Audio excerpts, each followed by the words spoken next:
काही दिवसापूर्वी Shivaji Thopte project senior manager यांना वाल्मिक कराड याने परळी येथे बोलवून आवादा कंपनीचे काम बंद करा, अन्यथा 2 करोड रुपये देऊन काम चालू ठेवा असे सांगितले व वेळोवेळी विविध लोकांचे मोबाईलवरून प्रत्यक्ष अप्रत्यक्षरित्या प्रकल्पाचे काम बंद न ठेवल्यास मारहाण करण्याच्या व जीवे मारण्याच्या धमक्या दिल्या। हा गुन्हा आधी घडलेला आहे, त्यानंतर हा गुन्हा घडलेला आहे। मात्र या संपूर्ण प्रकरणामध्ये या दोन्ही गुन्ह्यांचा काय संबंध आहे याची चौकशी आपण करतोय। मी या निमित्ताने या सभागृहाला आश्वस्त करू इच्छितो, हा जो काही गुन्हा घडलाय याचा मास्टरमाइंड कोणीही असला तरी त्याच्यावर कारवाई केलीच जाईल। आपण वारंवार वाल्मिक कराडचं नाव घेतलं म्हणून नाव घेऊन सांगतो, या गुन्ह्यामध्ये एका गुन्ह्यात तर त्याचा पुरावा दिसतोच आहे, त्याच्यावर कारवाई होणारच आहे।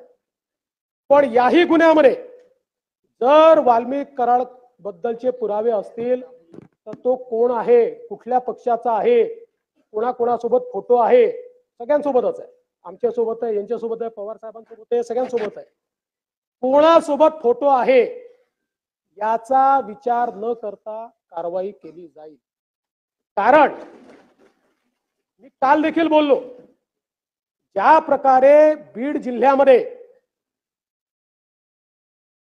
अराजकाचं राज्य तयार करण्याचा प्रयत्न होतोय आणि विशेषतः काही सदस्यांनी सांगितलं, सुरेश अण्णांनी देखील सांगितलं, कोणावर 307 लावायच्या, कोणावर वेगवेगळ्या केसेस लावायच्या।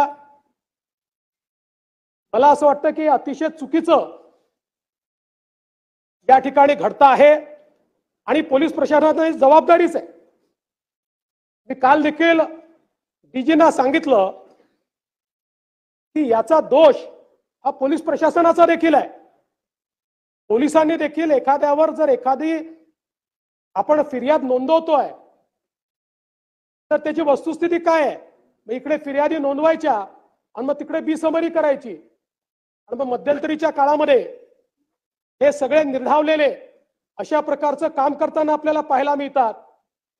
हे यापुढे सहन केलं जाणार नाही। मी या सभागृहाला आश्वस्त करतो, या बीड जिल्ह्यामध्ये अशा प्रकारच्या क्रिमिनल ऍक्टिव्हिटी करणारे जे कोणी असतील यांची पाळंमुळं आम्ही खणून काढू